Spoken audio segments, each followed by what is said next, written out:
Good morning, students. Our today's topic of discussion is bad debts.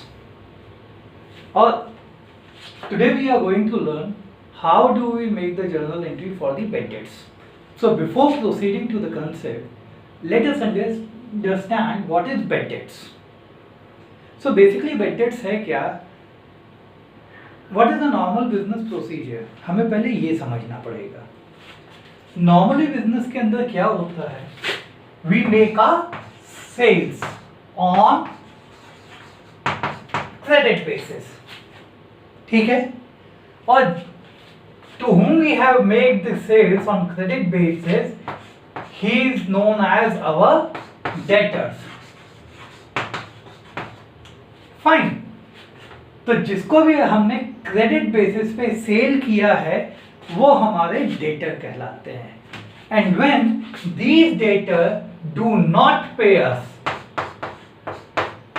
ठीक है, they don't pay us back, then they are known as bad dates.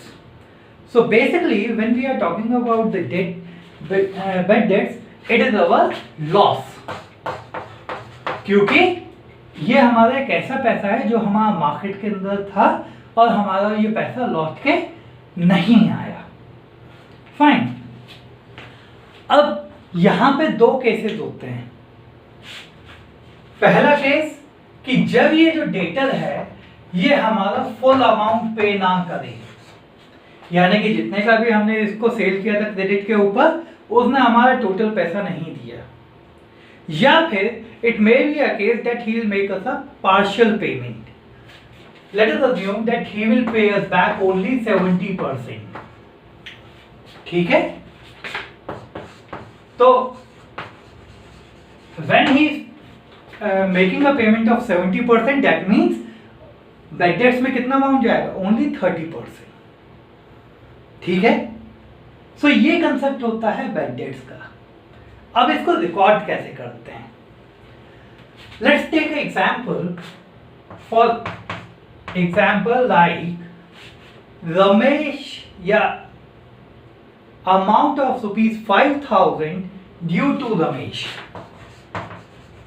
Amount मेरे को पता लग गया. What is the amount? Amount is rupees 5,000 due to Ramesh. Due to Ramesh are irrecoverable. Are irrecoverable. So students, please pay attention over here.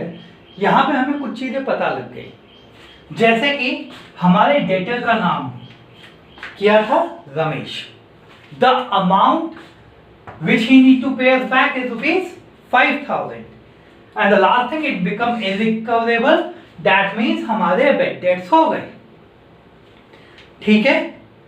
So इस case में क्या होगा बेटा? Bad debts, जैसे कि मैंने आपको बताया, bad debts हमारा जो है लॉस है, और हमने रूल्स किए थे कि whenever there is a loss in the business, it should be debited. So इसकी जर्नल एंट्री क्या बनेगी?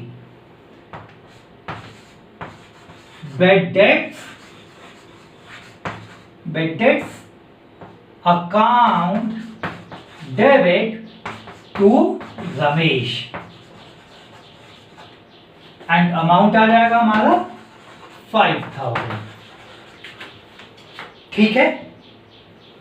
This is the journal entry for bad debts. और नीचे हमारे नरेशन में क्या आ जाएगा? Being bad debts incurred. Is it clear? ये हमारा फर्स्ट केस था जहां पे हमारा टोटल पैसा जो था वो सारा का सारा बैड हो गया था. वहीं पे अगर हम एक सेकंड केस लें जो हमने ये वाला अज्यूम किया था, और यहां पे वो हमें बोलता है कि amount of rupees 5,000 due to Ramesh, and Ramesh pay us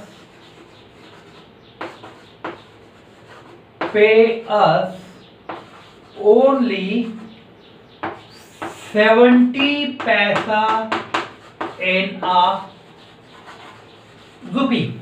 ठीक है, अब यहां पे देखिए कि क्या फर्क आया बेटा। ये पहले इसको समझने से पहले यहां पे एक नई लाइन ऐड होगी, दैट रमेश पेयर्स ओनली 70 पैसा इन अ रुपी। इसका मतलब क्या है, प्लीज ट्राई टू अंडरस्टैंड। 1 रुपी के अंदर कितने पैसे होते हैं बेटा? 100 पैसा। फाइन। सो अगर ये मेरे को 100 में से 70 पैसा पे कर रहा है, that means he is making a payment of 70%। अगर ये मेरे को 1 रुपी में से 50 पैसा पे कर रहा है, that means he is making a payment of 50%। तो यहां पे मेरे को पता लग गया that he is making a payment of 70% of 5000। तो बाकी का जो 30% था, जो मेरा 30% था, वो मेरे बैड डेट्स में चले जाएंगे। ठीक है, तो यहां पे आप सबसे पहले कैलकुलेट कर लीजिए, और ये जितनी भी कैलकुलेशन चल रही है इनको वर्किंग नोट्स बोलते हैं। ठीक है, तो 5000 का 70% कैलकुलेट कर लीजिए, कितना हो जाएगा ये? 3500। ये 3500 रुपीज आप कैश में रिसीव कर लेंगे, और बैलेंस कितना बच जाएगा? डिडक्ट 3500 रुपीज फ्रॉम 5000 रुपीज, 1500 के मेरे बैड डेट्स हो जाएंगे। ठीक है, तो अब इसकी हम जर्नल एंट्री कैसे बनाएंगे? इस हमने कितना पैसा मिल गया? 3500 rupees. So cash account debit 3500, bad debts कितने के हो गए?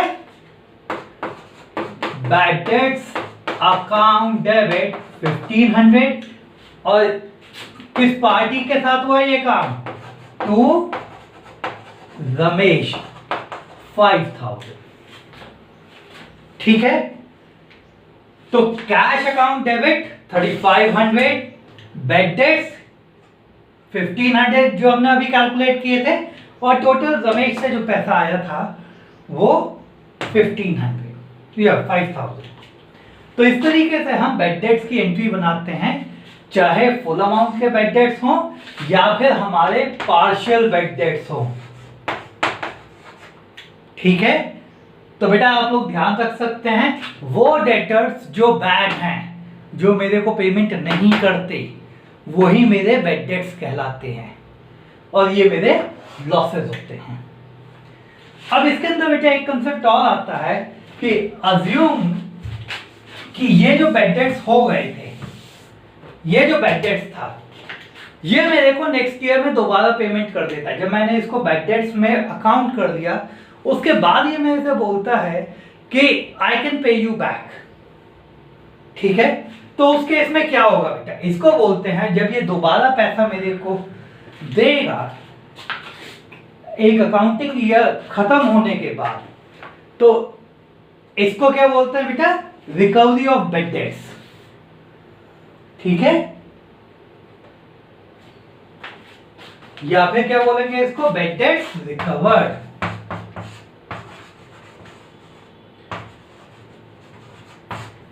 अब एक चीज याद रखिएगा, जब आपने बैड डेट्स अपने यहाँ पे अकाउंट कर लिए थे, तो आपकी बुक से जो डेटर था रमेश, ये खत्म हो गया था।